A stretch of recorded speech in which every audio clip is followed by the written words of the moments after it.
Bueno amigos, hoy les traigo un nuevo video, ¿cuántos tipos de caja de cambio existen? Modificada por Grover, un estudiante de Senati, Juliaca. ¿Qué tipos de cajas de cambio existen? Hay cajas de cambio automáticas y manuales. Sin embargo, dentro de cada una de ellas existen diferentes versiones que te describimos a continuación. Este es un claro ejemplo de lo que yo suelo llamar pregunta trampa. Son aquellas en las que, respondas lo que respondas, te la juegas. Como cuando mi novia me mira y dice, ¿qué tal me queda mi nuevo corte de pelo? Sé que conteste lo que conteste, voy a salir mal parado y no vale fingir que estoy dormido. La respuesta en este caso puede ser todo lo complicada que uno quiera. Hay publicaciones de varios tomos al respecto, por lo que trataré de ser lo más esquemático y claro posible. Si ves que me dejo algo en el tintero, no dudes en realizar un comentario para intentar aclararlo.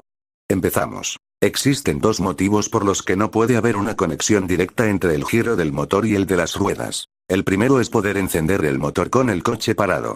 Para ello, necesitamos un sistema que desacople el propulsor de la transmisión. Este mecanismo es el embrague, o el convertidor de par.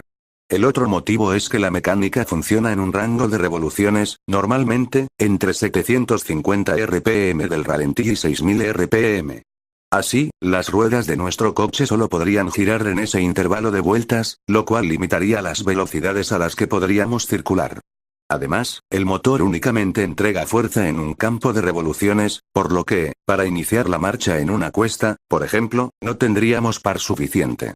Con la caja de cambios podemos adaptar dicho par del motor a las necesidades de velocidad o fuerza que tengamos. Tipos de cajas de cambio. Embragues.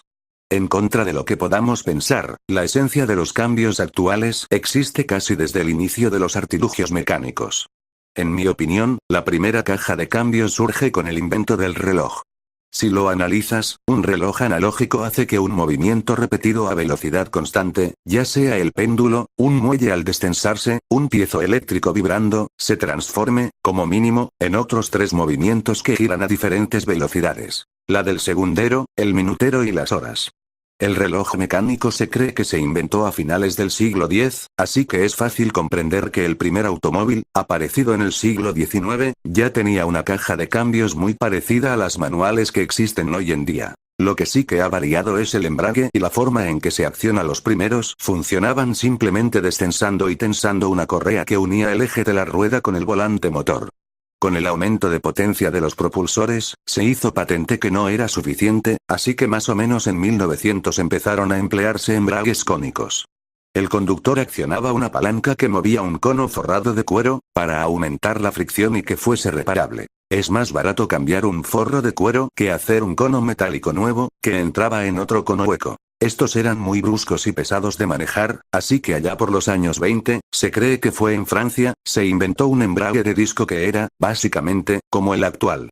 En realidad son dos discos. Uno gira solidario a la transmisión y el otro está atornillado al motor, maza de embrague o plato de presión, y tiene unos muelles que son los que hacen de prensa contra el disco de la caja de cambios, de forma que giren solidarios o, si pisamos el pedal y vencemos esos muelles, desacopla el motor de la caja de cambios. Dependiendo del mando que accione estos muelles, tendremos los siguientes embragues. Mecánicos. Una varilla o un cable tira de la palanca que comprime los muelles para liberar el disco de embrague. Electromagnéticos. El disco y la maza están fabricados en material ferromagnético.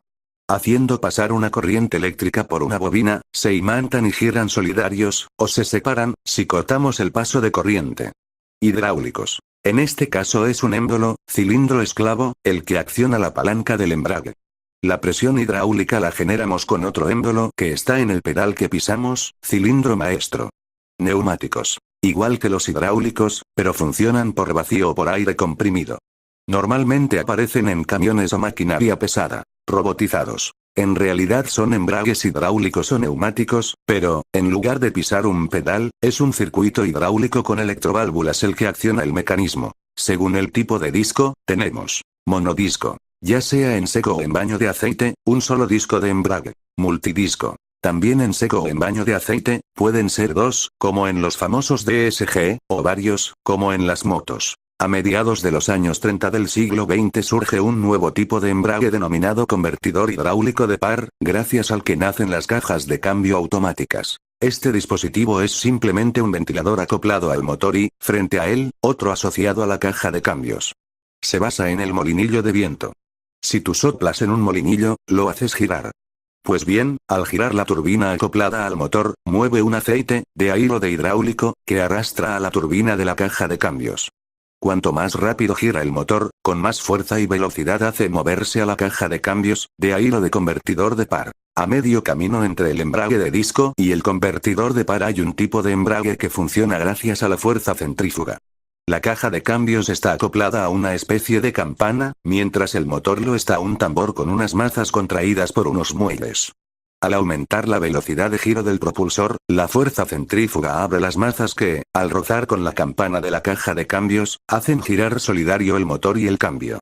Este tipo de embragues centrífugos tuvieron cierto éxito en las primeras unidades del carismático Citroën 2CV por su bajo precio y sencillo manejo. Tipos de cajas de cambio. Manuales. En realidad, los distintos tipos de cajas de cambio dependen más de cómo es el mecanismo que acopla y desacopla el motor a la transmisión, de ahí que nos hayamos detenido tanto en el apartado anterior.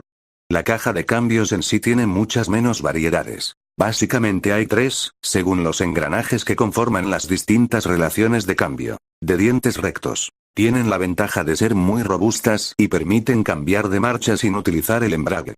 Suelen utilizarse en competición. Son muy ruidosas y de accionamiento tosco, al carecer de mecanismos de sincronizado. De dientes helicoidales. Los engranajes tienen el dentado inclinado, siguiendo una curva helicoide. Son menos ruidosas y su accionamiento es más sencillo gracias al trabajo de unos discos intermedios llamados sincros. Son las llamadas cajas de cambio sincronizadas. Esos discos evitan que, al cambiar de marcha, coincidan dos dientes enfrentados. Asimismo, igualan las velocidades de giro para hacer más fácil el accionamiento y que las marchas no rasquen. De trenes epicicloidales. Las distintas relaciones de cambio se consiguen variando las velocidades de rotación relativas en un juego de piñones epicicloidales. Son las más empleadas en los cambios automáticos tradicionales con convertidor de par. Para frenar uno u otro elemento del tren epicicloidal se aplica presión hidráulica a unos discos que los bloquean o bien se utilizan embragues electromagnéticos. Cajas de cambios CVT o de variador continuo. Un cambio infinito. DAF, no confundir con la cerveza de los Simpson, es un fabricante holandés de camiones, pero, a mediados de los años 50 y 60, manufacturaba pequeños utilitarios que empleaban una transmisión sencillamente genial.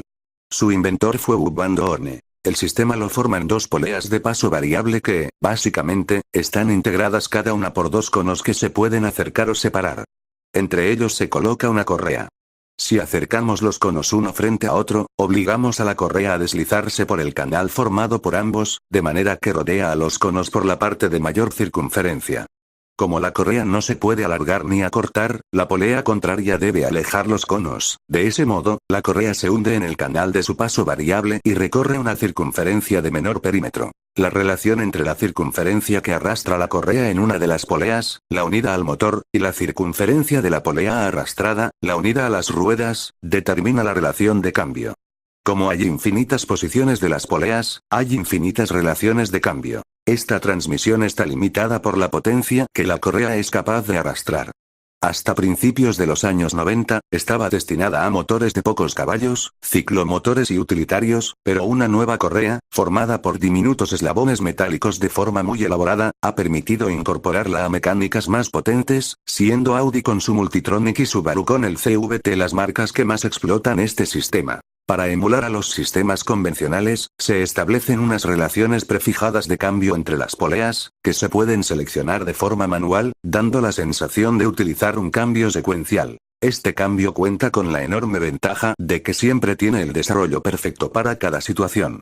En contrapartida, su fabricación y mantenimiento en coches de cierta potencia es caro y delicado. Tipos de cajas de cambio. Transaxle de Toyota. La verdadera genialidad de Toyota en sus modelos híbridos es cómo ha conseguido acoplar los motores eléctricos a la transmisión. La caja de cambios del Prius, Auris HSD, etc., es un tren epicicloidal en el que las distintas relaciones se consiguen mediante la combinación de las velocidades relativas del sistema de engranajes. Dos motores eléctricos varían las rotaciones, acelerando o frenando los satélites o las coronas. Las últimas generaciones combinan dos trenes epicicloidales para conseguir un mayor número de relaciones. Tipos de cajas de cambio. Transmisión manual. Las cajas de cambio manuales están formadas por un embrague de disco simple o múltiple, en seco o en aceite, y un sistema de engranajes de dientes rectos o helicoidales sincronizados. Lo más habitual es la combinación de un embrague monodisco en seco, cuyo accionamiento es hidráulico, y una caja helicoidal sincronizada accionada por una timonería de cables. Tipos de cajas de cambio. Cambios semiautomáticos. Este tipo de cajas de cambio nació a causa de las pesadas direcciones sin asistencia y las altas prestaciones que a mediados de los años 30 del siglo XX empezaban a alcanzar los automóviles. Marcas como Delage producían coches capaces de llegar a velocidades muy elevadas. Soltar una mano del volante en esas circunstancias era una temeridad. Por ello, proliferaron una serie de cajas de cambio con preselector.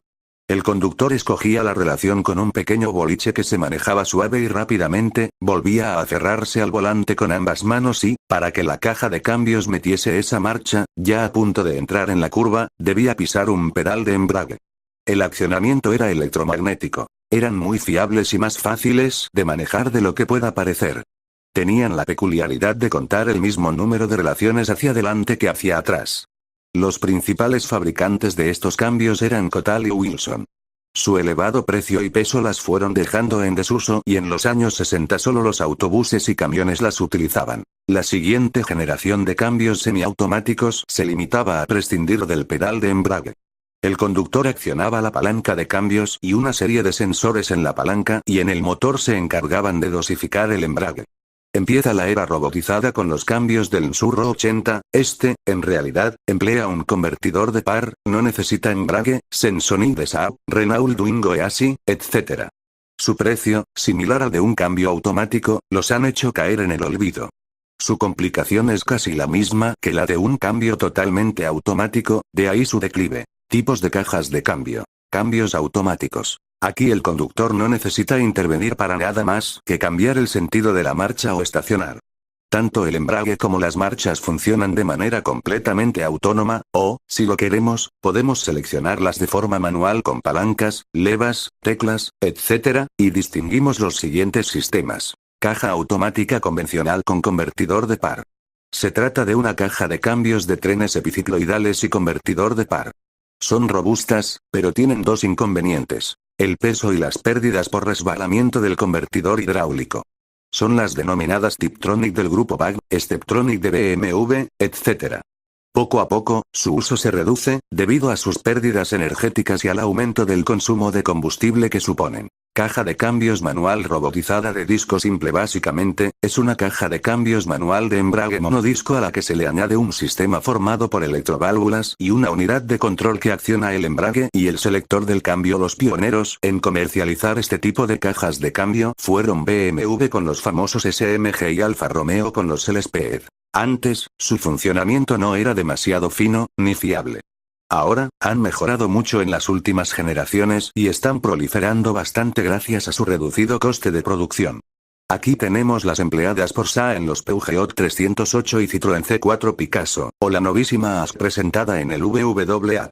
Y en el SEAT Mii, caja de cambios manual robotizada de doble disco húmedo. Se encuadran aquí las famosas cajas de cambio de doble embrague del grupo BAG llamadas DSG y las PDK de Porsche. Se trata de un invento de la marca de Stuttgart para la competición. Su idea básica es que cuanto más tiempo tardamos en cambiar de marcha, menos tiempo está el motor empujando y peores cronos hacemos.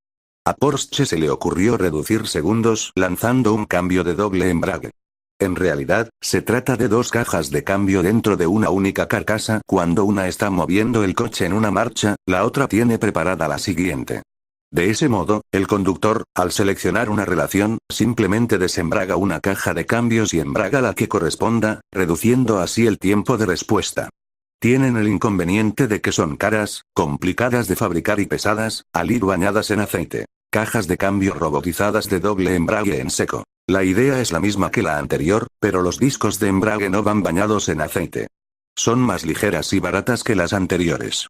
El último ejemplo de este tipo de cajas de cambio son los modelos TCT de Alfa Romeo. Agradecimientos. En España, con la escasa proliferación que ha habido hasta ahora de los cambios automáticos, no hay muchos lugares en los que repararlos o informarse sobre ellos. Afortunadamente, he podido encontrar alguno. Muchas gracias a los especialistas de Jolen Motor del grupo Automatic Choice por la información que me han proporcionado y por permitirme realizar algo.